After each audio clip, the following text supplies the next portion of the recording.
All right, well, with that little chime in the background, it is officially 9 a.m. and I will go ahead and get us started for YIC webinar session 28. Thank you all for joining us. This morning, as usual, I do our mindfulness moment and introduction of presenters, and then I'll turn time over to Pam Hayes and Gloria Cooper with Stand for Kind. So this morning's mindfulness moment is about morning routines.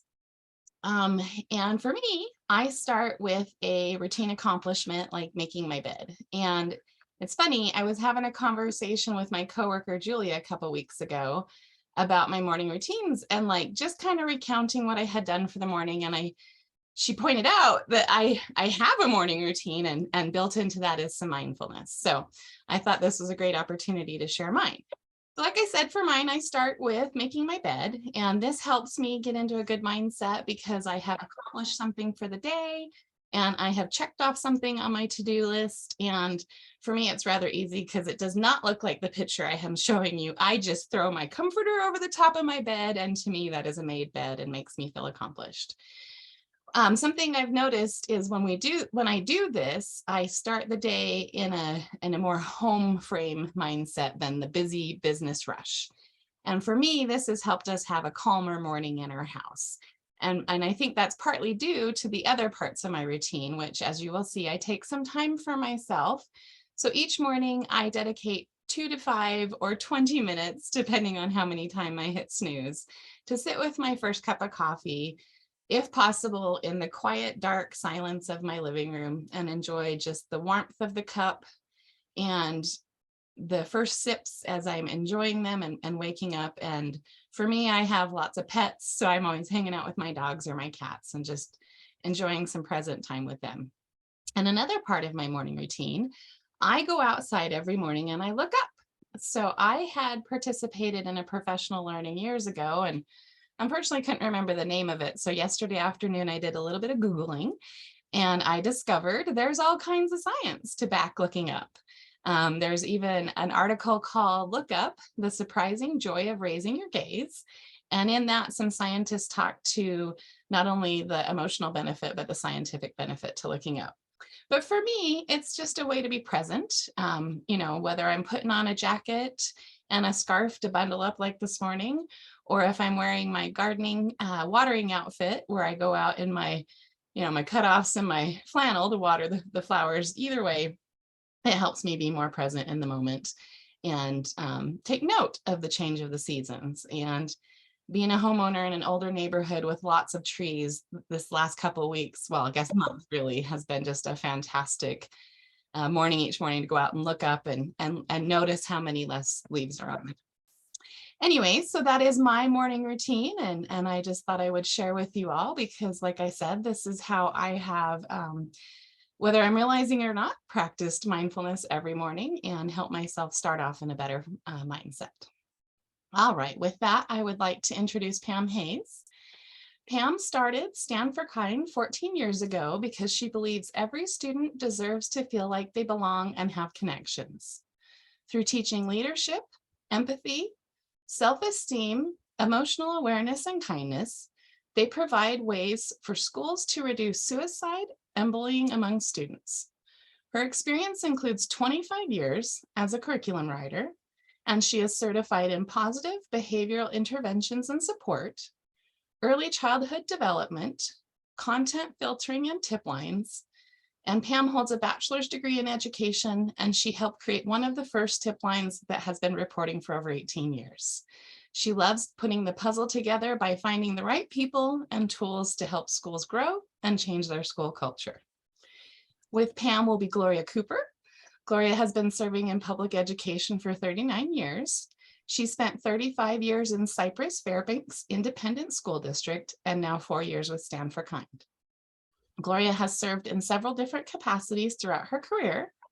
She's been an elementary teacher, a middle school assistant principal, middle school director of instruction, as well as the Boys Town consulting teacher for Texas, and the director for Student Services Department and trainer for Stand for Kind.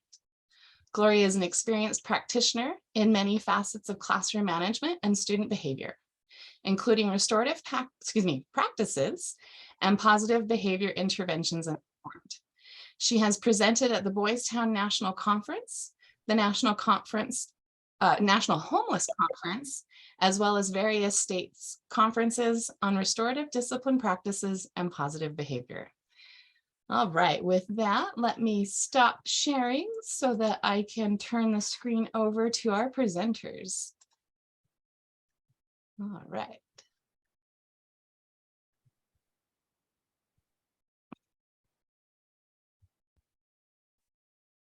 And Pam or Gloria, are you planning to share, or would you like me to share your PowerPoint?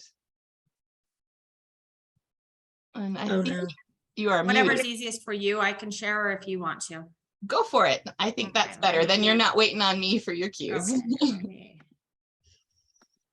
And I'll be here on mute just if you need anything. Okay. Can you guys see? I'm putting on slideshow. Can you guys see my PowerPoint? Yes, you're good to go. So just a little bit about Stand for Kind. We're excited to be here today. We raise funds. We're a 501c3. We've been working with Utah schools and other schools nationwide for about 14 years. We provide different trainings from anti-bullying, suicide awareness, behavioral threat assessment training, teen coaching, all the programs that you see listed on the screen at no cost for our Utah schools. We raise the funds, and then we're fortunate enough to also receive state legislative funds that run through Amy Still through the State Office of Education. So we're pretty excited to be able to offer these programs to our Utah schools and trainings. And then I'm going to turn it over to Gloria so she can go through some things. And if you guys have any questions, let us know. This is going to be a brief training with the time restrictions, but if you guys have questions later or would like us to come out to your school for training, just let us know. Gloria, we'll turn it over to you. Okay. You really made me sound good on that introduction. I appreciate that. So, y'all, it is a pleasure for me to be with you this morning in our 84-degree weather that you guys are having snow, and I'm so jealous. But I know, as Pam said, this is going to be a brief, a brief session with you guys, but I'm hoping that at least you're going to walk away with maybe a few strategies or some things that you can think about as you go back to your classrooms or to your areas and your campuses. So we're going to start off, the basis of everything for me. And in all my years of experience and the things that I've done when I'm working with campuses, I'm working with teachers, the first thing that I look at, of course, is the relationships. And I look at the relationships from top down, what's happening at the culture, the climate of the school. And again, it always comes back to the relationships. And we do a training, it's called the 4 relationships. And we wanted to share that with you this morning, because these truly are the relationships that we look at when we're trying to support you and help you with classroom management and, again, changing the culture or the climate of your school, refining some things. So when I go into classrooms, I'm looking to see which one of these relationships, is not at the top, or it's non-existent. And so we look at the student to the teacher, mentor, adult. So the student to the adults that are supporting them, the student to the subject matter, student to students, and students, of course, with themselves. And if we were all together and I was able to be playing with you guys right now, we would have an activity that we would be doing with this that would truly, I think, help you see a lot clearer what we could do. But because we're not able to do that activity, I will tell you that the relationship that usually is waning in the classroom is the student to teacher. Because I can tell you, once you have that relationship with your kids, and you're working with them and you're really connected, all those other relationships, like the student to subject matter, student to student, all seem to come together. But it starts with the adult and the student's relationship that can make or break the rest of those. I work with, so many teachers and things that they just look at me and they're like, I've tried, I've done my best, he's just a bad kid, he's a bad student. I never believe that there's bad kids. I think that, there's kids that have challenges, but it's up to us to peel that onion back and really look to deeply connect with those kids. I have teachers that know their content and they are teaching away. They are masters with their content, but they're not connected to their kids. So they're basically teaching away. I call it empty teaching. They're teaching basically to no one because they're just not connected, and having fun with those kids. So what we've added to the PowerPoint are some strategies that you could, when you're looking at, these are the 4 right here, but then we have some strategies underneath each one. And again, if we were together, we'd be building these together, you'd be working in a group and we'd be putting them all up. But we're hoping, Pam, if you can go to that next slide, I think. It doesn't, so this one? That one. So here are some strategies that you could use when you're thinking about building relationships with your kids and you're really wanting to go deeper and connect with them. All right, because again, I have teachers that will tell me, I teach my content. That's why I'm here, is to teach content. And it's like, no, you're teaching students your content. And so to be able to do that, you've got to have that relationship. And I go back to that old Rita Pearson. I miss her so much. When she said, kids don't learn from people they don't like. And, that's kind of true. And it rings true. So here are some ideas for you, or just some strategies about working with your kids. I can give you so many examples, but I had a teacher that I was working with at an elementary campus, and the student kept running. She was an eloper, and I'm not sure if y'all have elopers, up here in Utah, but I'm sure that you do. But this student was running out of the building. She was unsafe, trying to escape. And so, we started trying to shape the behavior.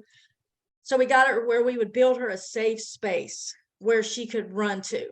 And of course, some of the adults in the building were unhappy because we had her on a contract. And they were, why are we still rewarding her when she's leaving class? Well, the bottom line is we're rewarding her because now she's not leaving the school into an unsafe situation.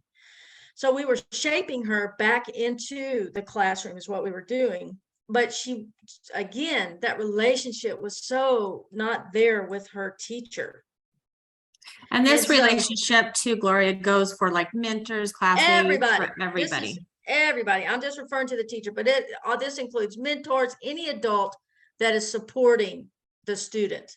But it's that relationship. And this was just an example I have with the teacher. And so finally, I asked the teacher, I said, just go have lunch with the kid.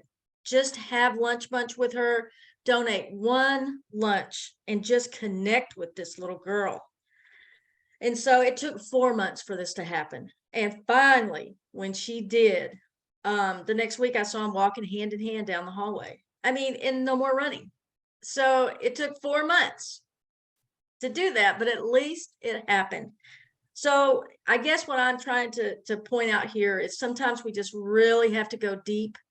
And when you're connecting with those kids, if you have lunch bunch with them, don't talk about, what their behavior or school, learn about them. And sometimes you get TMI, but just start connecting in different ways. Because you guys know when you're really connected with your kids, they're eating out of your hands and they protect you. So here are just some strategies here that you, and Pam, this is going to be out for them to see, correct? Yes. Yeah, so you guys can go back and look at this. If we move to the next slide and we see. I have the student to student up now. Oh, you got student. Okay, here when we're connecting student to student, but again, all of these depend on the foundation that you build in your classroom with the connection with you and what you role model, okay? So then here are some strategies that you can use building with your students. But again, the biggest one for me is celebrate your successes, even if they're little and they're small. Just celebrate, because again, we're shaping behavior, we're shaping these relationships, and it takes time. Rome wasn't built in a day, and I say that all the time. So when we look at our next relationship, the student to subject, when we're working with students, especially if you guys, I know that you're probably PBIS, so you're familiar with the triangle, and we got the green zone kids, we got the yellow zone kids, and our red zone kids, and we're really trying to grow our green. it's very easy for us to pick out those kids that are struggling with their subject. I do an activity where we looked at, does a kid have a problem? I mean, or is the kid the problem? Well, it's always the kid there's a problem. And so we've got to peel the onion back and figure that out. But it's easier for us most of the time to figure out that what the problem is with the subject, because they're trying to avoid, they're avoiding. And so their behaviors are very avoiding. But once we can connect with them, we build up their self-esteem, we make them feel great, just like my 9th grade math teacher did for me. I am horrible with math, but he made me feel like I was a math whiz. And just because of the relationship that I had with him, he made me feel so good. And it really built my confidence. Even though I still didn't do very well, I wasn't failing. I was able to pass what I needed to pass. But it was because of the relationship. And again, with student to subject, it goes back to you. And then some of these strategies. And again, when they are successful, celebrate, celebrate, celebrate. Right? All right. And then when we're looking at student to self, guys, you got a lot of students coming to your campuses, coming that, and I'm not an enabler, I'm very much an empowerer. But we've got kids coming that have issues from home, and a lot of times when you meet the parents, it's like very evident right there, but they're bringing their baggage with them to school. And so we have to be very, very aware of this. We have to have empathy, not sympathy, but empathy, because when we have sympathy, we start enabling. We still want to keep our expectations for them, but the better relationship that you have with them, you build their self-esteem, you make them feel so good about themselves. I have a saying that I say all the time with when I'm training: the kids that are loved at home come to school to learn. The kids that aren't loved at home come to school to be loved. And so we truly have to keep that in mind as we deal with these kids. And I know that you have challenging students. We all do. They're everywhere. But we can always do, and y'all hear me saying it even today, we peeling back the onion, figuring out the why, and then we become those great problem solvers. Okay? And that's what teachers and mentors and any adults, paraprofessionals that are working with our babies, working with the big babies. I always say the middle school kids, they're just bigger and hairier. And then you've got your high school kids. But we got a lot of kids that are lost. But without that connection to you, because you're that influence there, without that, the rest of this stuff is going to wane as well. The rest of those relationships, So we've got to build up and really connect. And I know that gets hard for us too sometimes, because we have a lot of baggage. I mean, life is life. But for us as adults, we pretty much have outlets and we have places that we can go to get support for us. So we got to make sure that we're checking our bags at the door when we come into the school, and we're creating a safe space for our students. And again, I stole this from one of the wonderful presenters that I love so much. But she always says that your school should ooze 3 things, and your classrooms and your areas should ooze: I want you here, I know you can learn, and I'm going to keep you safe. And I'll tell you, we're in the business of creating those safe spaces for kids. I had a fellow that I was working with the other day, and he yells at students. He's very harsh with his adult behaviors with these kids. And when I was visiting with him, he told me, well, this is all they know. This is where they come from. And I'm like, okay, if that was working, we wouldn't have to do this. And you wouldn't have to be like you are with them if it was working. So, when the horse dies, you got to dismount. It's not working. So we're not creating that safe space for these guys when we're doing that. It's bad at home. They're coming here. They're getting no build up. They have no relationships. You're still yelling at them. You're admonishing them in front of their friends. You're embarrassing them. Same stuff. They have no safe space. So I guess as educators, we have to be in the business of creating those safe spaces for kids and really working hard. And sometimes that's a change for us. We have to change what we do and kind of think a different way, look through a different lens. So hopefully you guys are going to be able to take some of these strategies when we're talking about relationships, because they're so, so important. And it's the foundation of everything that you do at your campus with these kids. And that includes when Pam talks about the bullying and the mental health. Key is the relationships that you have with your students. That's where it starts. Okay. Okay. I want to go, I want to go kind of into, Pam, can we get, all right, we'll stay here for right now. Y'all, once you have those relationships, and I want to come back to the diffusing, Pam, if I could, can we skip that and move? Yeah. Y'all, I guess most of you, I'm just going out on a limb, are a PBIS campus. And, you know, PBIS is my deal. All right. I love PBIS. That's what I do. I live and breathe that. So when you're thinking about your PBIS matrix that you have, okay, because, all right, we've done the relationship thing, and now we're looking at our classroom management, our area management. How are we managing kids? And you've got your matrix, your acronym. Okay, and I'm going to use just one that there's so many, but I've got one that I use because they're hawks, and so they soar. And their matrix is the SOAR is the S is self-control, the O is on task, the A is attitude, and the R is respect. So right there are their expectations for every area in their school: classroom, hallway, restroom, cafeteria, library, bus loading zone. All of those places have their specific matrix to soar. And guys, the thing with this, when you've got these, you're setting your expectations, you can't just teach this one time and then it's over. You don't go back to it. And I've had a lot of teachers say, well, I taught them that the first week of school. We had a big push for it. They know. Well, no, because if they knew, they'd be doing it. And so this is something that with PBIS, especially with those expectations, you have to look at. When you see the triangle, you've got academics on one side and you have behavior on the other. So you split that triangle down the middle, and you've got to start teaching your behavior just like you do academics.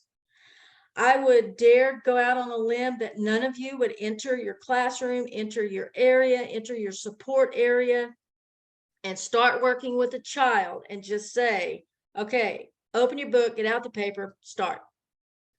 I would hope none of you would do that. Okay, what you would do is you would say, all right, let's talk about what we did last time. How did we end yesterday? What did we end on? If you're mentoring and you're coming in once or twice a week, what did we talk about when we visited on Thursday? Do you remember? Let's go back to that. All right. So you're reviewing and you're building, just like you would for any of your academics. Behavior is the same way. And when I'm working with campuses and you're talking about expectations, you should hear whatever your matrix is. And like this particular school, I have to hear SOAR happening all the time. You should be sleeping in your sleep saying SOAR, SOAR, SOAR.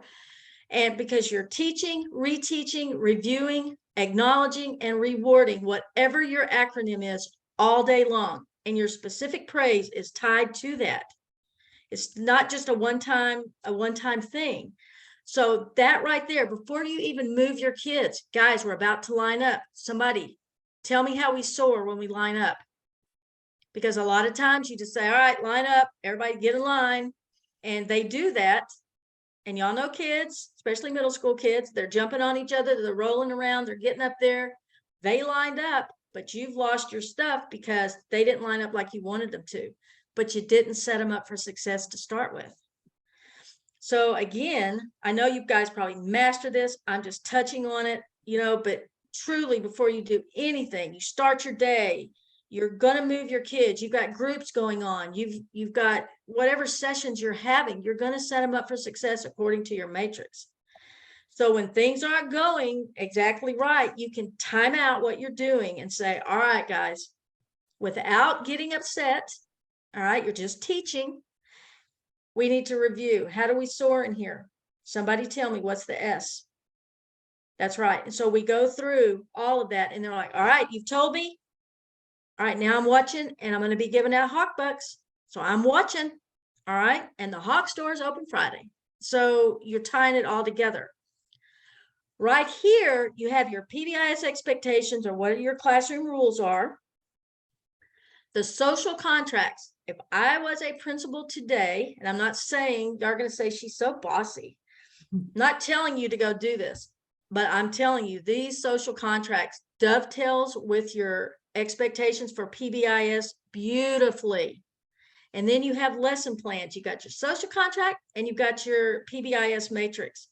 There's your And lesson these plan. also, Gloria, too, work well, even if you're not a PBIS school. Absolutely. I'm just talking about, that's why I said, if you have rules, whatever your classroom rules are, you're not PBIS. But these social contracts, again, if I was a principal, it would be non-negotiable for me.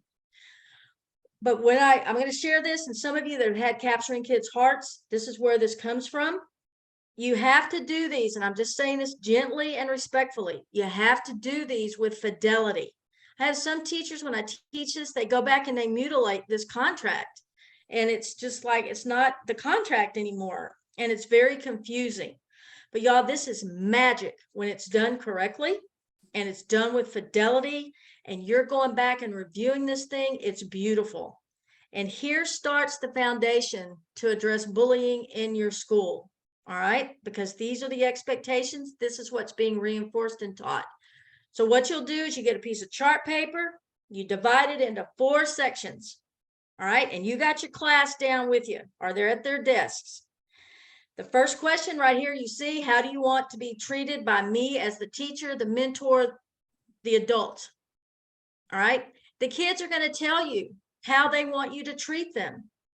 But what the key to this is discussing everything they say. Well, we want you to be nice to us. Okay, well, what does nice look like, sound like, feel like? What is being nice to someone? Okay, we want you to respect us. What is respect? If we were all together right now, we'd be doing this activity, and I guarantee you we'd have a lot of different answers for respect. So you got to get one definition in your classroom, okay, or in your area, in your office, wherever you're meeting with your kids. What does respect look like, sound like, feel like? And you talk about each thing with these kids so that they understand you guys are all on the same page. So you list those, then you're going to the next question. How do you think I want to be treated by you? Okay, you've told me how you want me to treat you. How do you think I want to be treated? And they're going to tell you so many things. And again, you're going to go through everything. You're going to go through everything they say to make sure that there's a common definition and understanding about what they are. And they're going to look similar. They're going to look very similar, and you can bring that to their attention. Okay, so what we're saying is we all want to be treated pretty much the same here. All right. So now we're going to go to the next question, which is how are we going to treat each other in here? So now they're going to say the same thing. So you're going to have 3 boxes that are going to look pretty much similar. All right, but everybody's going to be in agreement and you're going to understand what everything means. All right. Then that last box, you go down to when we have a conflict, how are we going to solve it? Y'all, this is huge because you have kids coming to you that have no clue how to solve conflict. You know, they see how their parents, behaviors learned. They see how the adults at their home solve problems, and sometimes it's not very, very well. And so a lot of our kids, they're just doing what they know. So this is going to be a huge discussion for you guys of how are we going to solve conflict? We're not going to fight. We're not going to hit each other. We're not going to say bad words at each other. We're not going to have that. That's not how you solve the problem. That only escalates it. So how are we going to solve it in here? And you have that big session with them. Okay. But again, who do you think is key in solving this one? It's going to be you, right? And then sometimes we have to get the counselors involved. You have a mediating team at your campus. I loved it when we had the mediators, and that's a whole nother thing. But truly talking, how are we going to do this? How are we going to solve conflict? So now, and y'all, and I know you're thinking, Gloria, I have 6 classes. I have 5 classes. I have 4. You've got to do this for each one of your classes so there's buy-in. Now, are they going to look the same? probably very similar, but you don't want to just have one contract and this is what we're doing. Every class has to have ownership. And y'all, I do this with adults too. When for team meetings and things like that, sometimes we have to have our contract so that everybody's on task and we're problem solving and not just grumping, you know. So you can make them look pretty as you want and put them up there, but before you put them wherever you're going to put them, everybody has to sign it. You sign it, all the kids sign it. And then you can have kids that are with you when new people come in, you have new students come or whatever, that they'll go over the social contract with the new person, go through it, see if that new person has anything that they would consider adding. And if they do, then y'all come together as a class and say, you know, Gloria wants to add blah, blah, blah. What do you guys think? Would that be a good addition for our contract? And just see and get that buy-in from everyone, talk about it, and then the new person signs. And you can also do this with the teachers, mentors, counselors. You guys can have all your own separate contracts for that. Yeah. And that's why I was saying we have to do it sometimes with the adults, you know, when they have meetings and things. And it's really not for bad stuff either. It's just to keep everybody on track, you know, but again, we're modeling what we want to do with kids. So it starts at the top. And we have several schools in Utah doing this way, and they've seen a huge where the classes are coming together, they're working together, and especially our first year teachers love it. So it's been really effective. Yeah, y'all, this is really magic. And so then you got your contract. If you're not PBIS, you've got your classroom rules, which really should be like 3 to 5 rules. And then, or if you are PBIS, you've got your matrix. So there is your lesson plan for teaching when things aren't going, you know, like you planned them, or they're getting a little out. You can just, hey, we're loosey-goosey today. We need to go back. Let's review our contract and our matrix because we're a little off today. All right. We've got some people, you know, we're not treating each other. How did we say we were going to treat each other in here? Let's go back, and all you guys signed it. All right. If they're not treating you the way the contract said they were supposed to, please don't whine. I have, you know, because you can really get in that, y'all, you're not doing what I told, you're not honoring the contract. You're not treating me the way. I'm just kidding, y'all. This is, I mean, I would whine. You're not treating me like you said you were gonna, and you signed it. But anyway, again, this contract is magic, and it's your lesson plan for teaching behavior. You cannot go wrong with this. All right. Okay. All right. I want to talk just a little bit about your adult behaviors, because truly, if you don't get anything out of this 45-minute or 50-minute presentation, and you don't walk away with strategies, please walk away with this. Don't take it personal. So many times the kids say things, they come at you, they have life happening to them and they have no way to let that out, and we're the target. If you can just not take it personal. Y'all, I have been called every name in the book by kids. I have been called every name in the book by parents. I mean, really. And I just don't take it personal because I haven't done anything to them. It's not about me. None of this is about me. All right. I just come to school. I'm living the dream every day. This is my passion. And I am living life to come and get to do what I do every single day. So I know it's not me that they're lashing out at. And so it's like, you don't take it personal. But I will tell you, before I took the Boys Town training all those years ago, I took it personal. I had a kid one day, I had a brand new hairdo. I came prissing into the classroom thinking I was all that. And I was just so, one of those days. And the kid just looked at me and said, "What happened to your hair?" I was just like, that's it. I mean, but when I went to the training, I learned a new way. And so I just remember I lost my stuff with that kid when he said that. I took it personal. It wasn't about me. Okay. I knew that baby had problems at home. I was an easy target.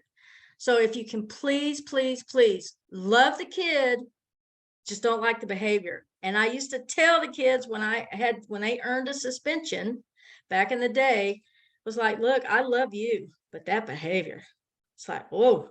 And he's like, I know, Miss Cooper, my mama says the same thing. I said, I bet she does. I mean, I'm your mama here at school. All right. So just try not just to take it personal, because it's not about you. All right. So when we're thinking about our adult behaviors, keeping a reasonable distance, we don't want to be in kids' space. That hula hoop, we want that. I don't like people getting in my space. I want that hula hoop space. Same with kids. Speak calmly, privately, respectfully. All right. We've got to, it used to be, we just gave that respect to our adults, but really we have to earn that respect, and we have to model what we want from kids as well. Keep your face neutral. Kids know. I look at people's body language. I can tell if we were in the training together right now, I'd be reading all of you. Okay. Where I could see you. I read body language and facial expressions real quick.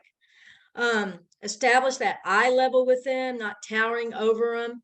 Be brief, focus on the expected behavior. Hey, you were doing blah, blah, blah. This is what you should be doing. All right.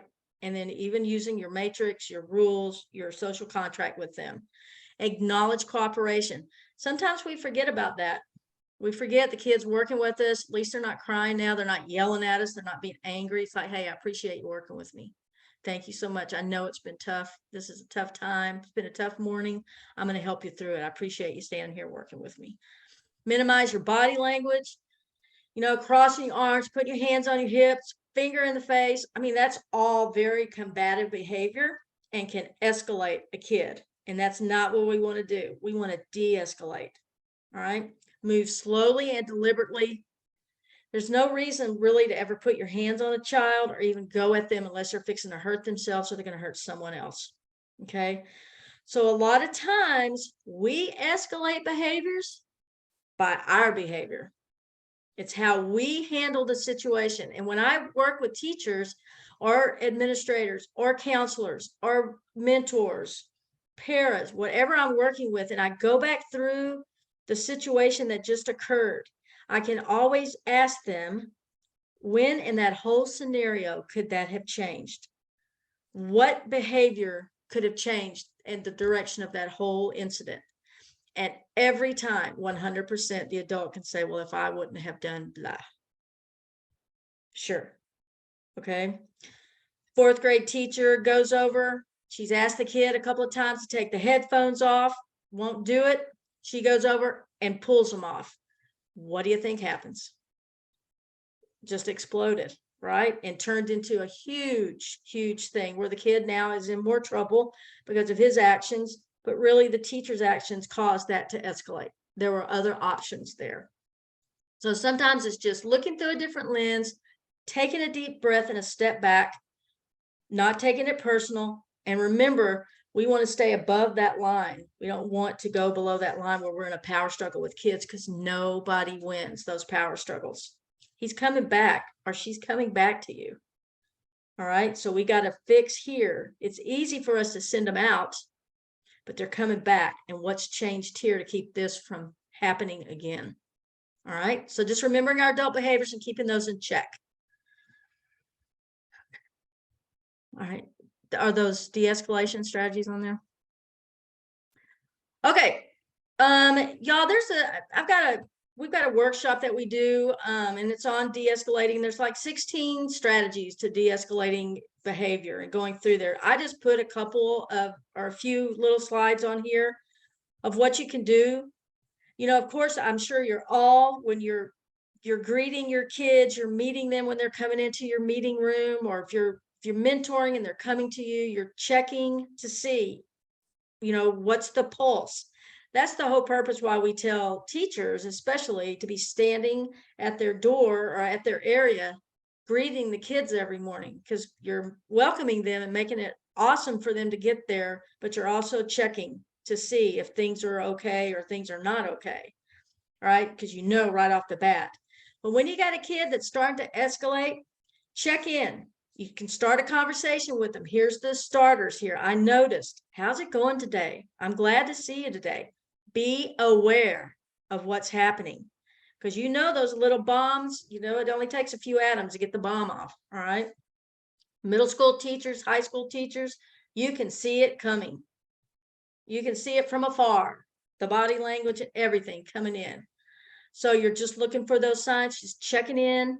You know, if you need to, you make them stand right there with you. I used to do that and pull them over with me. Hey, help me greet everybody and say good morning, just to kind of diffuse the situation. So just checking in, checking the pulse. All right. Hey, and Gloria, it looks like we can go a little bit longer too. So if there are some more strategies that are on the screen, you're welcome to share those. You've got all my strategies. Yeah. Yep. All right. When we're looking, I think I put 6 or 7 on here. That empathy, y'all, again, sometimes we get so caught up in our day, and I know how content pushes us, and really, you know, we've got to get here. We got to be here. We got to be here. I get all of that. But sometimes we can get so caught up in it, and you've got some of those kids that are truly struggling. They're having those challenges that we forget to listen.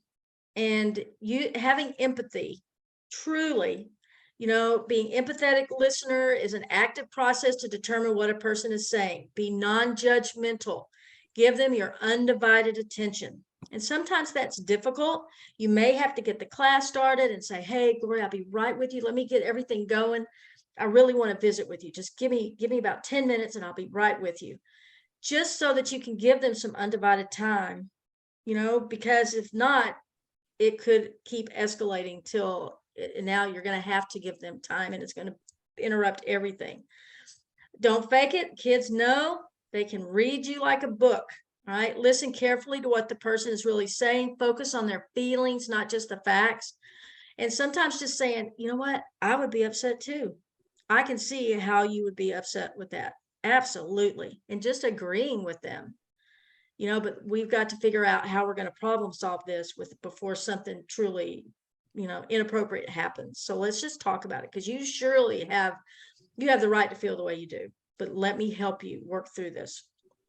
Okay. Allow the kids some silence and reflection time. All right. Use restatement to clarify messages. All right. Now what I'm hearing you say is, all right, tell me again. I want to make sure. Just that empathy to de-escalate. Find the why of what's happening. All right. And this does take a little bit of time, but guys, it sure does pay off, and it keeps everything from blowing at some point if we can't use that empathy and listen. And you know, I do work at some schools that truly, I think, you know, any kid at any time can be at risk, but I work at a lot of Title I campuses and things and kids that are at high risk and stuff. And I deal with some adults, mentors, parents, and teachers, administrators that truly lower their expectations for these kids because they feel so bad for them. And when I said earlier about sympathy versus empathy, we really want to be having the empathy. Like, I understand, Jacob, what's going on with you. Absolutely. And I'm here for you. I will help you whenever you need my ear, you need my voice. I love you and I'm here. But we still have to get this done. There's expectations. And I see that part because we don't want to lower our expectations for our kids like that. And our heart breaks for them, but we still have to hold them accountable. But we're going to do it with empathy. When we have the sympathy for them is when we truly start lowering our expectations. We feel horrible for them. We're sad for them.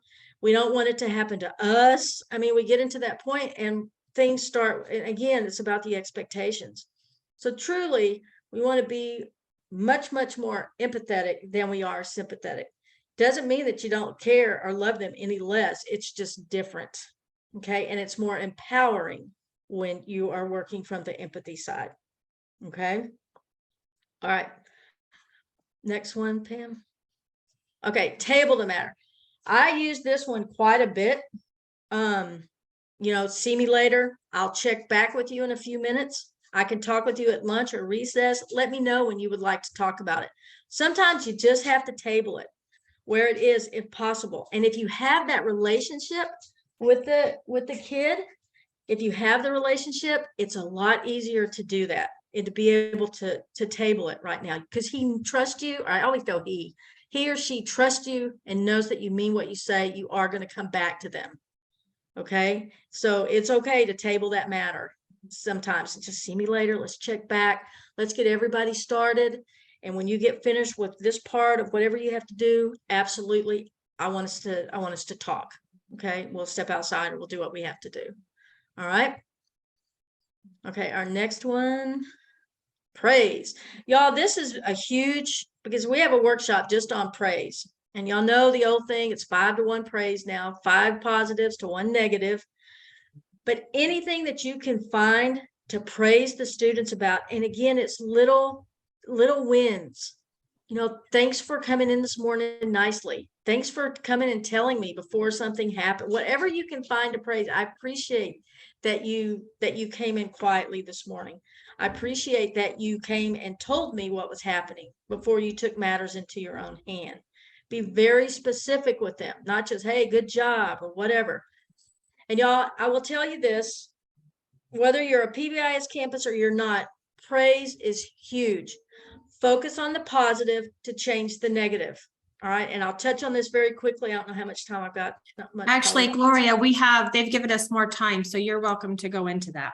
Oh, thank you. Okay, good. I bet they're all excited about that. They're probably thinking, oh my God. When you're focusing, all right, let's say you got your kids, they're with you. All right. And you know that you can always find those kids that are not doing or meeting expectations. And so you go to them and you're like, Pam, I already told you twice, get your book out and start working. All right. Amanda, stop talking. Come over here and sit down. Get over here. All right. You got a bunch of your babies, big, little, whatever, that are doing the right things. Those are your green zone kids. So if you can get it in your mind to switch your thinking of, okay, I'm going to start praising all the kids that are doing the right thing. Guys, I appreciate those of you that are sitting quietly. You're on task. You're working. You're not talking. Awesome job. Thank you so much.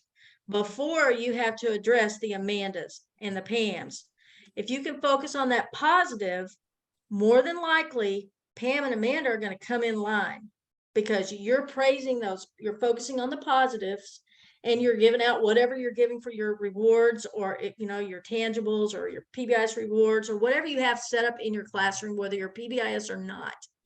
But you're focusing on the positive to change the negative. Y'all, and I promise, those of you that teach elementary, for sure, you know what I'm talking about. Because if you have kids or you work with elementary, not that you just teach, but you work with them too, when they're sitting there and you say, oh, table 1, you're doing such a nice job. Everyone's looking at me. You're quiet. Your books are stacked. The other tables start pulling all their stuff together and they're doing the same thing. And so if you focus on the positive to change the negative, I promise you it will help you have a better day. And it reinforces your expectations without having to go to those kids all the time and just the ones that kind of suck the life out of you, you know. And we do this from top down, even with administrators working with adults on the campus, you know, trying to focus on the ones that are meeting expectations and doing everything and coaching the others to come on board. But we don't want to pass anybody up. And so many times the good kids or the good guys are sitting there doing exactly what, and they just get no recognition. So this kind of switches our thinking of, let's really go at this, the positive. All right. We're focusing on the And positive. that's a really good thing to do with if you're a mentor or a classmate coming in to come in with that praise. Absolutely. You cannot go wrong with the praise. And I know it used to be 4 to 1. And I always tell this story when I went to the Boys Town training, because that totally changed the direction of my career and how I worked with kids, because I learned a better way or a new way. But I was not positive with my kids at all. I was very sarcastic, and you could probably tell just from the edge of my voice, I'm sarcastic. I've worked on that. But I really try. I mean, you can't see me totally, but I'm very motivated by food. Okay. So I would fill my pockets with M&Ms. And when I caught myself saying the positive things and the praise, I ate. And if you could see me, you could tell I have become a very positive person over the years. I'm very motivated by food. But anything that you can think of to use as a reminder for you, if you have to correct Pam, get back and try to give her those 5 positives. Catch her being good. You know, catch them doing the right thing. It's easy to catch them doing the wrong thing. And then your day is just blah, blah, because all you've done is correct, and play whack-a-mole all period. That's all you did is just whack-a-mole. Sit down, be quiet, put your books up, take it down. You're not, when you can just go and focus on the positive, that will help you stop playing whack-a-mole. All right. Very important. And it's key to good classroom management. Okay. Did I put another one? Yep. Okay. The CCC. All right. Cut off, cool down, check back. Sometimes you got that kid that is just going. And y'all, I was in middle school for 10 years. So I know how the girls are. And then when, the girls just hang on to stuff and they don't let it go. I only had a couple of girl fights the whole 10 years that I was at that campus, but they were doozies. And every time I got them in my office after it was cooled down, it was like, is this over a boy? Or did something happen in elementary school? And usually it was well, back in 4th grade, she said something, blah, blah. It's like, they just let it go. They don't let it go. But you can tell when the kids are upset, you're not going to be able to get through to them. You have to give them time. I can tell with my own son when I have to give him his space to let him calm so that I can really reason with him, talk to him, and give him his consequences. Okay. So you cut off, you're too upset right now. I can tell that you're really struggling with this and you need some time. All right. So I'm going to give you some time to cool down and just get your thoughts together so that I can help you. And I'm going to come back and check with you. All right. Because you guys know, because you've been standing at your doors, you're in your classroom, you've already know what the temperature is with the kid. And right now, talking to him, it's only going to escalate him. And we want to de-escalate this situation. So, hey, I'm going to give you just a few minutes, just calm it down. If you need to step outside, would you like to go get some water or run to the restroom real quick? Just take some time. If you can do that, sometimes you can't let them leave your room because they'll go chase whoever it was they were after. So it just depends on the situation. So just cut it off, cool down, and then you're going to check back. All right. This one, if it's done correct, well, all these strategies are magic if they're done correctly. And there's nothing wrong with this. The bottom line is you want to try to fix it yourself if you can. I hated sending my kids to the office or having to get administration involved. Back in the day, because I'm old, it was like a stigma if you sent your kids out. And so I was bound and determined to deal with my own stuff and to work with these kids, but I had great relationships with them anyway. But, I want to take care of this if I can. I don't need somebody else coming to me to take care of my kids. Now, I'm not saying that sometimes they don't deserve that consequence. Restorative discipline kind of got a bad rap when it came out because we were already doing stuff we were doing was restorative, but everybody thought, well, it's restorative, they're not going to get consequences. Well, that's not true. I mean, but consequences alone don't change behavior. So we have to look at kids are going to get consequences, but what are we going to do and how are we going to fix and teach for next time? Because that's what all of this is about, because kids are going to mess up, they're going to make mistakes. But if we hammer them all the time, the consequences, I mean, you can keep, and when you're giving kids the same consequence, it's not changing behavior. It might make you feel better, but it's not changing the behavior. So what are we going to do differently? We've got to think. It's like, okay, he's set out for recess. He's missing the thing, but it's not changing. So now we really got to peel back the onion and we start looking at interventions.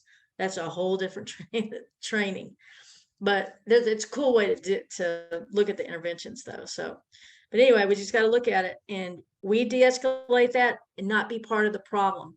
I will tell you this, and I tell this example, because when I was director of student services, I was over some of the high schools. Well, I was over half the high schools, half the middle, half the elementary, but I had an AP call me, assistant principal, and said, Gloria, I got a student I want to send to the DAP, which is the alternative campus. And I said, well, what happened? Well, she pushed a teacher and she knocked the phone out of another teacher's hand. And I said, well, what happened? Why? Well, apparently the kid just left class, got her backpack, had her phone. She was walking down the hall. Okay, no big deal. She wasn't destroying anything. She was heading down to the office, going downstairs.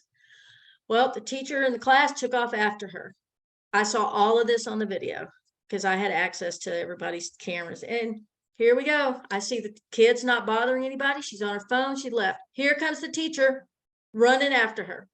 Well, then there's another teacher comes from the side, both of them in pursuit of her. The girl turns around to go down, or turns to go down the stairwell. One teacher jumps in front of her to block her from, and this is high school, block her from going down the stairs. The other teacher takes out her phone and starts videoing. Well, you can just imagine how that escalated that child. All right. The teacher behaviors, the adult behaviors, not just teachers, but the adult behaviors escalated that to a point where the kid lost it. And so pushed the teacher, not down the stairs, got her out of the way, just kind of moved her, knocked the phone out. I didn't go with the placement. I wanted to go over and talk to the teachers. Not that she didn't get consequences, but she didn't go to the DAP. Those teachers pushed the buttons that escalated that to that situation. So just want to kind of keep that in mind of your behavior. Do you de-escalate or escalate? This one right here, what we talked about earlier, not taking it personal. Sometimes you just got to let it go. You know that song from Frozen, let it go, just let it go. Let the student know that the event is now in the past. No need to keep doing the time for the crime. It's a new day. It's over. We're letting it go. Okay, that happened yesterday. We went through all that today. It is a new day. And y'all know middle school kids wake up in a new world every day anyway. They are just hormones and tennis shoes 24/7. We're going to let it go. All right, because it's not about us. We're not taking it personal. And remember, I think, Pam, we got one more. We're teaching for everything we do where it comes to behavior and discipline. We're teaching for next time. Okay, this time, this is what happened. But what are we going to do the next time this happens? The next time you get angry at home, when you're mad, you tear it up.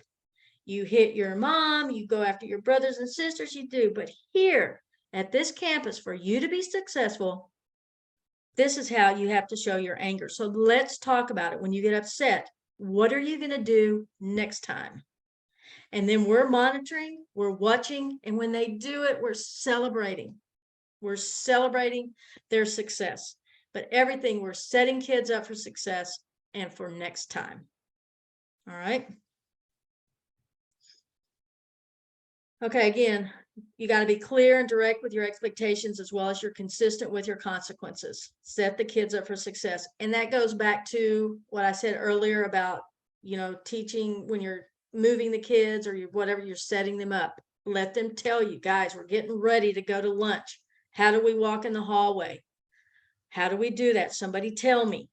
And you go over it with them. That way you set them up for success, and then you're watching and rewarding when they're doing it. All right. So our next one is just a survey that we took with Navigate 360, and they specialize in behavioral threat assessment.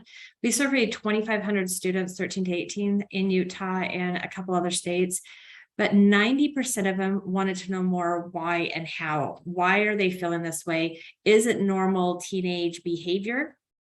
Or is the mental health, how it affects their brain, which I was kind of surprised to hear that they're really, and these were our high school kids, a lot of them, we had a camp this summer and we had 17-year-olds come in saying, I don't know if I'm having anxiety or if this is just my hormones. I don't know if I feel this way, if this is normal. And so they've asked for more training on that, which I thought was amazing that they're thinking about that ahead of time and that we're actually talking about it and breaking that stigma. One of the things that we would recommend doing, I love the whole mindfulness that Amanda did today, doing the mindfulness and doing that. If you're meeting with somebody, have them do just a little mindful activity or an exercise for that. If you're doing a character building lesson or a curriculum in the classroom, you could do it there as well. It really, with the science behind it, and I'll send you guys out to Amanda, all different links on the science behind it and how it really helps the students come together. We have lessons that you guys are welcome to use. We have mindfulness, we have meditation, we have character building. Amanda, I'll send you the link so that you guys can send that out to everybody. If you would like those, they're at no cost. You'll just fill out the link and give us the grades that you're looking for and what your role is and what you would need, and we can work and put a package together to send out to you. But we have all kinds of different lessons on character building, resiliency, mental health, coping skills. The myth and facts about mental health, we've added that in based on what our students were asking for. And kind of going through our emotional wellness 180, and Gloria, you can talk about this as well. We kind of go through what is anxiety, what is depression from a teacher side, so the teacher will know and understand, and how those the behaviors will come into the classroom and as a mentor, and then also from a student perspective. And then just other trainings that we provide. We do have that mindfulness. We have a 10-week course. We have lessons and activities that you guys can use at any time. We have suicide awareness, emotional wellness, mental health, anti-bullying. We're launching this next month, teen coaching. It's a 5-week course, and it's instructed by a licensed therapist. It is not therapy, but it goes to the brain development. That all came because of the high school kids asking for it here in Utah.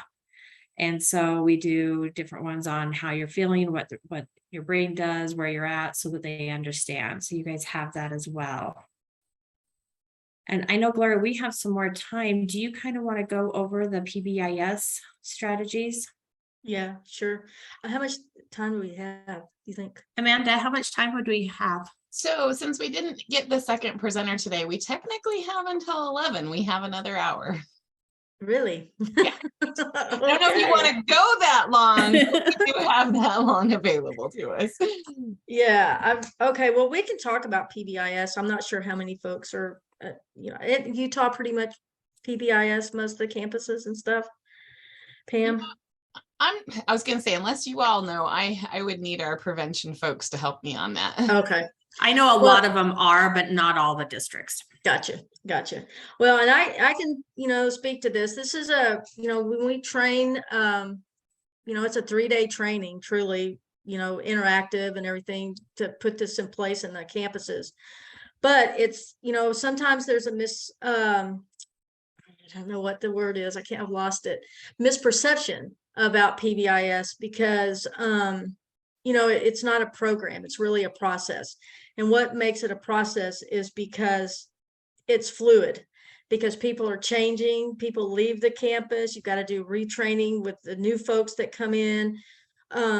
You've got your team, which is a non-negotiable with PBIS. You have to have your leadership team, and those people leave. So then there's training for those. So it's a process, and it takes time. It's a 3 to 5 year process with level 1 if it's done correctly. So when we're looking at this, we truly are trying to focus on our green. The PBIS level 1 is about your universals, your school-wide processes and things that you have in place for behavior, for structure, your procedures, your routines. A lot of times when I go into campuses and I'm called to go in, when I enter the building, I know pretty much off the bat already what the climate is, what the culture is. I can just tell in walking through the classrooms and the areas and things, what's going on. But a lot of times I can't tell when I go into a school that those universals are not in place. You can't tell who the red zone kids are, those neon yellow kids, because it's popping. Everything, and not all those kids are yellow zone or red zone kids. When you look at the pyramid there, it's just getting those processes and universals in place. I was working with a team of teachers 2 weeks ago, and these were middle school teachers. I love them. And I asked, we were doing an activity because we were trying to put some interventions in place for some of those kids. And I wanted them to identify who their red zone kids were. So I asked them, and I got to this one teacher, and the teacher said, well, I have 15. And I said, 15 all day or 15 in one class? I said, you have 15 red zone kids in your class, and in one class? She said, yes. Well, I was just like, no. I said, I promise you don't have 15 red zone kids in your class. And she was just adamant that yes, she did. So I told her, I said, if I could take 2 kids out of your class, 2 kids, if I could come remove those kids and everything else would settle down and the other kids would fall in, could I do that? And she was like, 3, give me 3. And so I said, okay, I'll take the 3. And if I could remove those 3 kids, I said, so see, you don't have 15 red zone kids. You got 3 red zone kids basically that make everybody else on the bubble fall. And so these are the 3 kids that we're going to target to help put some interventions in and do some things for them that will help your class. And then again, she said, well, the bad thing is they're never absent. They're always there. I said, that's the way that goes. Those kids, they never miss school. They're always there. But they come again for that social aspect too. You know, kids are very social. And again, school for some of these babies, it's their safe place. So we truly look at when we can put those universals and get all those school-wide structures in place, your expectations, your social contracts, all those things we talked about. When those things are jiving and rocking, your red zone kids really pop. And I will tell you the amazing thing about the PBIS pyramid, when it says you've got 75 to 85% of your kids doing the right thing, you really have 85 to 90. Okay, some campuses a little bit higher. You've got 5 to 10% of your babies, or your big babies, little, I just call them all babies, that are yellow zone. And then you have 3 to 5% that would be your red zone kids. You got 1 to 3% of those kids. But when you don't have your universals in place, it's like all of them are in that zone. But it just amazes me, I guess, because I'm not a numbers person, how all of that just, it all falls out that way. I mean, even if you look at your district data, it falls this way. It's just amazing to me. But And it doesn't matter the size of your district or where you're located. We worked with down in North San Pete area, and it was the same numbers versus the same up here in Jordan. So it's interesting to see it just rolls across the state, and no matter where your district is or located. It's all relevant. It's all relevant no matter what size you are, but those numbers just fall out. It's just amazing. So we truly want to get those universals, and that's where the matrix comes in and teaching the expectations constantly. You're praising, you're rewarding. You have a school store that is non-negotiable. You can give your tangibles, or you can do the PBIS rewards that they have. There's all kinds of things. The more the merrier is what I say. But when you truly start getting your green down, those universals, we start growing our green. So this is where we start looking at some of our at-risk, our yellow zone kids. Okay, what can we do to pull them into the green? And we really start looking and targeting some of those red zone kids at the tertiary level. But then we know, I mean, I've got most of my campuses that are less than 10 that are like this. At your middle schools, high schools, I always took out the tardies. I don't know what you guys do for your tardies, but when I ran data, I took out the tardies. And because you could have 50,000 tardies at a high school for 6 weeks, it just amazes me. But you take those out and you're really looking at the behaviors and breaking those kids down. So, and that's why I was saying earlier, you know, we have a consequences and intervention training that we do, that we truly look at student profiles, and you guys, the mentors, the adults that are working with these kids, the teachers, we really build that profile of the student so that we can take their challenges and what their gifts are. And guys, if I know you're thinking some of your red zone kids, you're like, they don't have a gift. Their gift is disrupting my class. That's what their gift is. It's like, no, you know, that is something they can do, but we want to look at what are they good at? What do they excel at?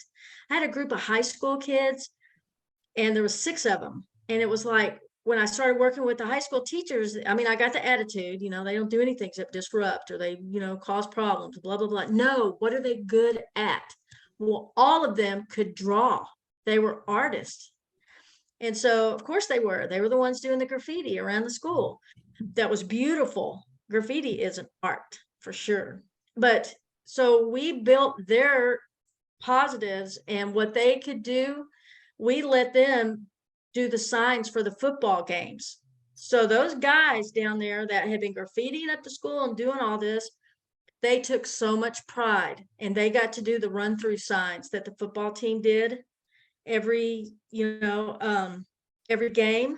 They got to earn being able to do that. The graffiti stopped. at that campus. And this was a high school, a huge high school. But because they got the recognition and they were able to show off their talent. It was just amazing. I had a kid that when I was an assistant principal that was arrested for graffiti, and I cried and cried, gave him my mommy speech, for an hour. Well, I was sitting one day and he was gone. I was already director where I was, and it had been a few years, and I got a letter from him. I don't know how he found me. And it said, Ms. Cooper, although that day was very hard for me and for my family, and I still have the letter. It was to the gist of that day, and the things you said to me turned me around. And now he is a graphic designer, a graphic artist for Disney out in California. And I was just amazed when I got that letter. He took his talent that he was doing so well at the school and turned it around in his life. So I wrote him back, and I just said at the end, I said, P.S. send money, because I'm sure he's making lots of money. But it was a joke. He didn't send any money. But anyway, so it's taking those gifts that those kids have, and we have to really peel it back to build those positives. So that's what we do as a group and individuals, when we're really looking to target those red zone kids. But y'all, PBIS, again, y'all hear me say, you're probably thinking, Gloria, everything you do is magic. You say the social contracts are magic, the relationships are magic, everything is magic.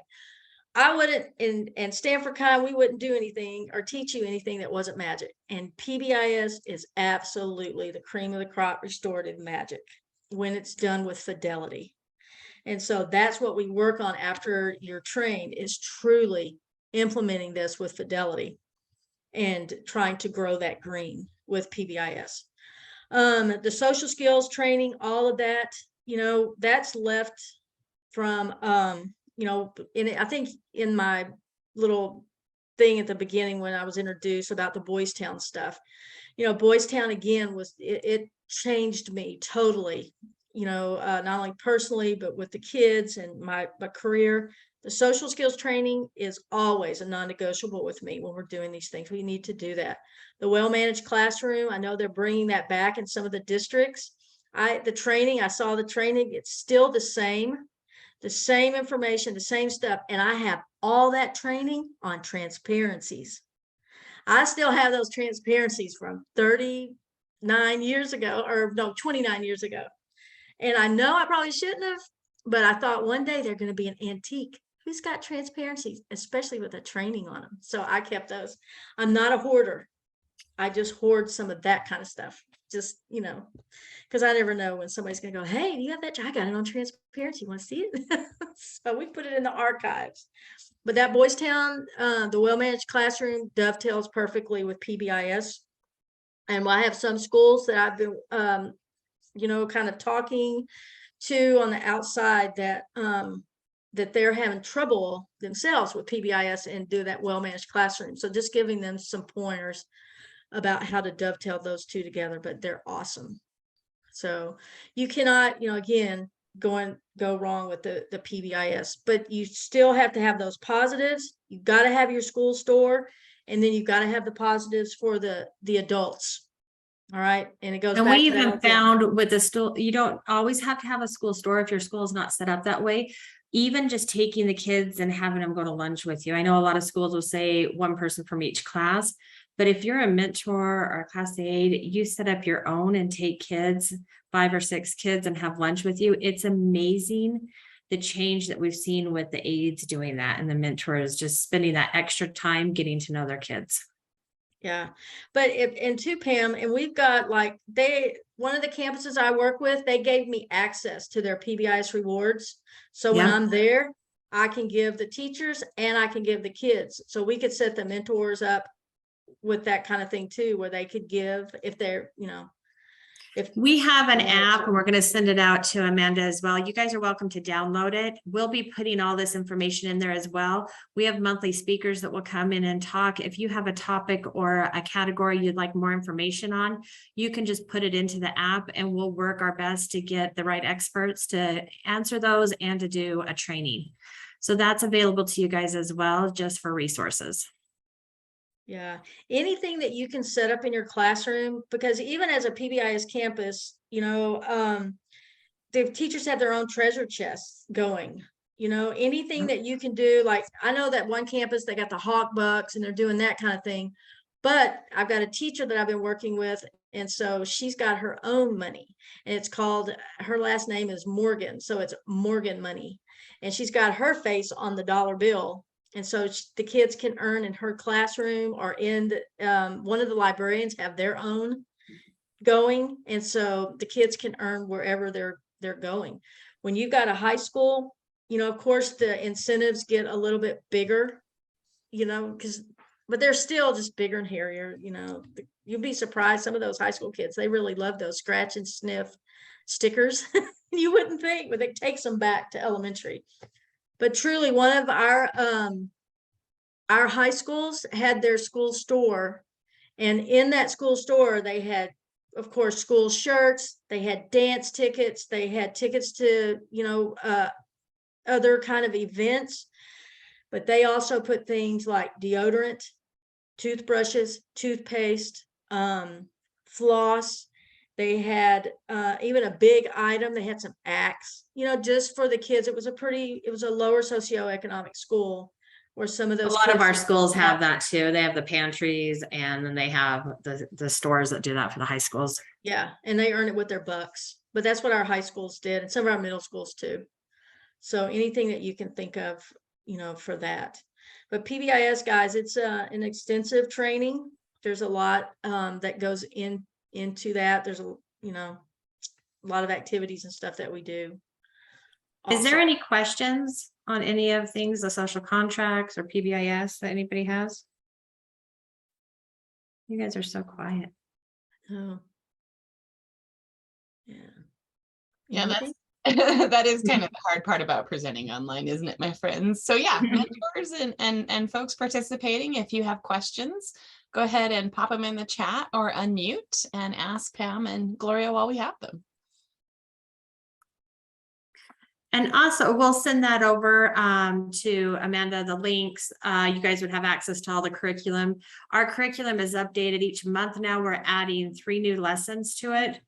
Gloria actually started the training, but we have different character buildings. Somebody's asking what the SOAR stands for. Gloria, can you go over that? Yeah, the SOAR, because they're hawks, self-control, on task, attitude, and respect. And we can send you guys a list of other acronyms that schools have used. Got a lot. Some here in Utah. Yeah. And then they're yeah. I've got eagles, they're pride, and they swoop. Their thing is swoop, swoop. Amanda was saying too, Gloria, that mentors have been encouraged to have mentor kits with students and incentives, just as an FYI, she was letting us know. So that's fantastic if you guys are doing that. Yeah. And, I used to do substitute training too for the subs. And I always ask them, to build their own little sub kit that they had, that they Are the brought Takis the spicy chips? Is that what that means? Takis? Yeah. Yeah, that is I have a 5th grader and she comes home with that. I'm like, well, I love those. You must share. I have a 17-year-old and I'm fairly certain most of his motivation is based on how many Takis I will buy each week. See, and my Jake is 17 and I got the big old box of Takis. Exactly. Absolutely. I don't know what it is about Takis. Yep, they're the hot little item. They are. Yeah, some of the other things I've seen mentors do is one of the ones I saw recently in her toolkit, she has little beads and string to make bracelets with them. That's which fantastic. I thought was really, because that's a way to get them working with their hands, and then you can have a conversation without even, making eye contact and such. Any of those tangibles. When I taught 4th grade, I had I had centers and everything all the time, but I had just old radios. I had a TV. I had cameras that the kids just loved to go take apart. They would just go take them apart or try to put them back together. And it just kept them busy. They earned time to get to go do that. So it was pretty cool. That mentor kit idea is fantastic. We're going to use that and let everybody know what you guys are doing. Yeah. Awesome. Yeah, I've seen some great stuff. In addition, like color pages, and then some of our 5-minute mentor activities like the All About Me worksheets and, calming techniques to work through with them and stuff. So yeah, it's kind of turned into a wide variety of things. So Yeah, That's and that awesome. all about me thing, that's what I would have the substitutes do. They had to make an all about me board. So for the mentors, for sure, just on the little cardboard that you can stand up, it's like the tri-board. Doesn't have to be one of the big trifold boards, but you can put just a little thing just about you and the animals that you have or your family or where you like to travel or what food you like, just something so you start bonding and connecting with them. It's pretty I cool. just have a comment. Am I on unmute? Here we go. you are good to go, Carla. I love the idea of the mentor kits. So I have 33 students here in Nebo School District in the south part of Utah County. Anyway, I visit with them and I have a feelings chart, and it's the little happy face, and then they have the different feelings. And at the top of it, it says color your favorite feeling. But I also ask them to color how they're feeling today. And I just bring crayons with me. And then that helps me to know, how their day's going and how they're feeling about it. And so anyway, that was just one suggestion. No, that's a great idea. That's awesome. Love that. No. We have some too. I'll send the link once you guys go into the app. We have some adult coloring pages that you guys can download. And then we have some coloring sheets as well that you guys can use on your feelings. So that's something that you guys are welcome to use, just a free resource for you guys to have available. But that mentoring kit is awesome. I love it. I love that we're finding ways to integrate things across, both programs and learning from each other. This is just such a fantastic thing. And I love free resources. So thank you so much, Pam. And No problem. We appreciate you guys letting us come and present today. Thank you so much. Thank you. Absolutely. So in case I didn't say it at the beginning, which I don't think I did, I found Gloria and Pam through our prevention specialist, Amy Steele Smith. It was a recommendation from her. And we discovered kind of the hard way, Pam and I, that multiple people were asking for their time and attention and different presentations. So we've had a rather fun week together, but I am happy to say we got it together in time and got the right presentation for you all. So thank you for that. And again, we have a few more minutes if anybody has any specific questions or some examples of their mentor toolkit they would like to share with the rest of us, because I know we're all eager to find the magic recipe, or magic recipes is, I think, what I will start adding to my dialogue. It's not just one, but there are many things that we can do to help these kids. Right. Is there categories or different topics that you guys are looking for more information on? I'll add that to my post-training survey. Okay. That would be great.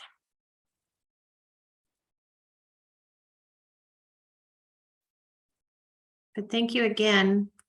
And if you guys need anything or there's a topic, let us know. We can usually find some experts that can jump in and help with that. Oh, that's good. Amanda, just to clarify, I noticed that are you local here in Utah in Draper? Is there a That's Draper? our mailing address. Our office is in South Jordan, but yes, we are local in Utah. Okay, so I will be reaching out. So I'm Okay. What district school are you with? Pueblo City School District. So I'm very interested in kind of a PBIS Perfect. journey, as we've just consolidated 4 sites under one accreditation umbrella. Nice. And would like to kind of unify that effort across the board. So thank you so much for the presentation. Everything I heard is spot on with what LRBI and research and kind of best practice is indicating. It's just, in our settings, because in so many ways they're siloed from what happens in traditional schools, getting all of that information to filter down in comprehensive ways is not always the case. So I will be reaching out. Thank you so much. and Awesome. Thank you so much. Awesome. USBE for this Awesome. opportunity. Would a conference on PBIS be something, or on these different topics, be beneficial for you guys? Amanda, it was just as a curiosity. I'm seeing head shakes, yes. So it Okay, sounds like we should look at future dates and get y'all on the schedule again. okay. That sounds great. And then like Travis said, if you're, if your directors or your specialists want to reach out to them directly and set something up. I know I talked to Pam this morning. They can come in person, they can Zoom with you. They're super adaptive. So there's all kinds of options to work with them. We can, she mentioned they could do bigger things like trainings or assemblies, but they can even do one-on-one with mentors when you have specific questions about resources. And we don't charge, we raise the funds, but we do take tacos. So if you guys will keep those on hand. out of your Talkies. boxes- We take Talkies. talkies. Hello, I said tacos. Don't do Tacos. that, the kids would eat me up. Right? They will So get just so you guys know, that's what our payment would be. Fair enough. Well, awesome. Well, thank you for all you do and for helping Utah schools improve their climate and culture. I know I'm starting to wonder if Pam and I worked together in a previous life, because before Youth in Custody, I had worked with Richard Gomez in Equity for about a decade. So I feel like our paths crossed once upon a time. So it's nice to get back together. So thank you again. I will, like we've talked, I will share out a PDF of the PowerPoint links and information about the app that Pam mentioned, as well as their contact information. And as always, you guys are welcome to hit me up if you need more information. I'll make sure I make that connection. So I appreciate everyone's time this morning. And with that, I will be the rock star that gives you back a half an hour of your day. I know I always feel like it's some extra bonus. Oh, wait, Dawn unmuted. Dawn, you got something that you need to chat about? I just want to take my head. I just walked in my office. I just want to say this was fantastic, and I learned a lot and agreed with everything. And I wish all schools were doing this, because, and I think some schools are doing it, but the teachers are just so overwhelmed. They're grouchy. So they all need a little reminder of being kind and how important relationships are. But this has been fantastic. Appreciate it. Yeah, thank you. And then Pam, I just noticed there was some comments. Let me see if it keeps popping. For example, if a kiddo is struggling or sits outside during recess, I'll go sit with them and guide them to an activity. Because they were brave, we pick a little reward for next time. Oh, that's a perfect thing, Michelle. Thank you for That's sharing. awesome. That is fantastic. Awesome. And it's sometimes hard to find those kids. We were at an elementary and there was probably 3 kids that were kind of isolating themselves, but there were a lot of teachers that didn't realize it. And so if we can just kind of come back and just do a check with ourselves to make sure we're looking for those kids, that's a perfect idea, to have the mentors and teachers go out and just sit in with them. And Pam, that's awesome, because that's what we always asked our staff and our faculties, and I do it when I train. It's just donate one lunch period a week and go find the kids sitting by themselves, that kid that has no one, and just have lunch and a good time with them, I would add to that, don't just look in the lunchroom, because it was my Oh, health yeah. teacher that noticed I used to sit in front of my locker. And he was like, you're not going to sit on the floor. Come in my classroom. So I moved from sitting in the hallway to sitting in his classroom. That's perfect. Find those loners for sure. Absolutely. Well, thanks so All right. much. We appreciate you guys. Thank you. Have a wonderful afternoon, and we'll be in touch.